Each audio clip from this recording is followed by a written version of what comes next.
Assalamualaikum dan selamat sejahtera.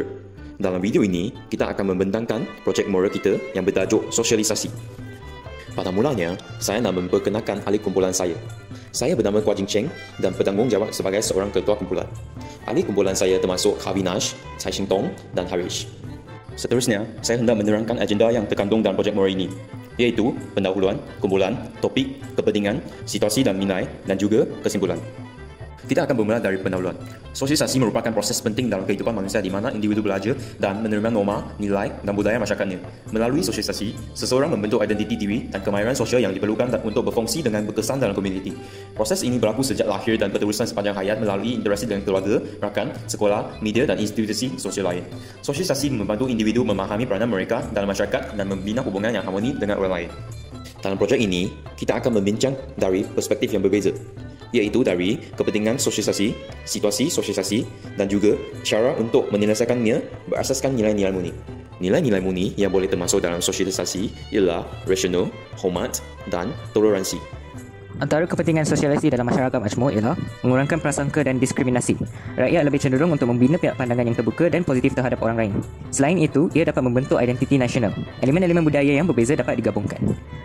Tambahan pula, ia dapat meningkatkan kerjasama dan kesefahaman. Ia juga dapat menyumbang kepada pembangunan negara secara keseluruhan. Dan terakhir pula, memupuk toleransi dan hormat menghormati. Ia boleh berlaku sebuah konflik dan ketegangan antara kaum dan kemungkinan ini akan dapat dikurangkan.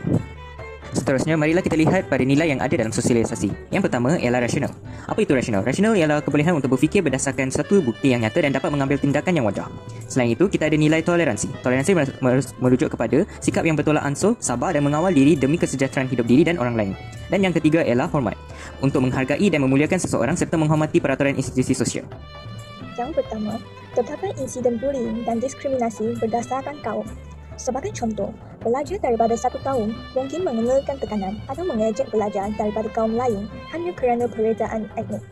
Ini bukan sahaja menjejaskan bangsa dari segi emosi, tetapi juga mewujudkan suasana tidak harmoni di sekolah. Oleh itu, pendekatan yang berasaskan nilai rasional boleh mempengaruhi mereka untuk berhenti daripada perlakuan tersebut melalui beberapa cara. Ini melibatkan pemahaman yang mendalam tentang sebab-sebab di sebalik perlakuan buli mereka dan memberikan mereka jalan untuk membuat keputusan yang lebih baik berdasarkan logik dan empati. Selain itu, di sebuah syarikat multinasional yang beroperasi di Malaysia, terdapat pekerja daripada berbagai latar belakang etnik dan budaya, termasuk Melayu, Cina, India dan kaum-kaum lain.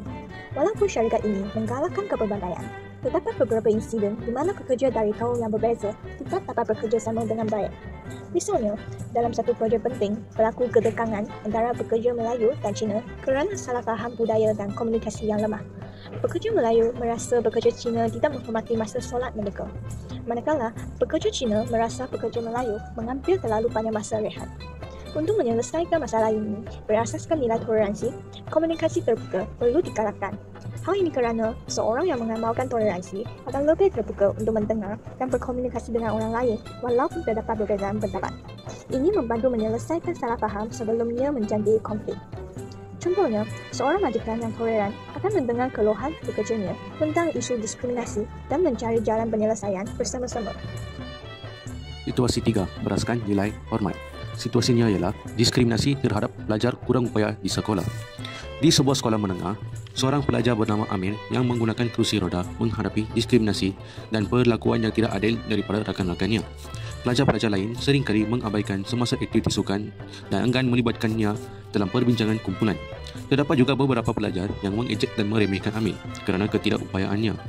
Keadaan ini menyebabkan Amir merasa terpinggir dan rendah diri. Antara cara menyelesaikan berdasarkan nilai hormat ialah dengan menghargai kepelbagaian. Nilai hormat mengajarkan seseorang untuk menghargai kepelbagaian dalam masyarakat. Ini termasuk menghormati perbezaan budaya, etnik, agama dan keupayaan fizikal. Sebagai contoh, seseorang yang menghargai kepelbagaian tidak akan meremehkan atau mengejek orang lain yang berkelainan latar belakang. Sebaliknya, mereka akan berusaha untuk memahami dan menghargai perbezaan tersebut.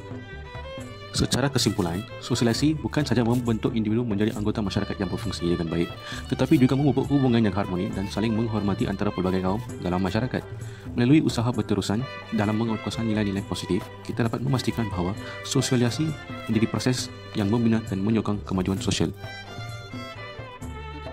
Itu sahaja untuk projek moral kita. Sekian, terima kasih.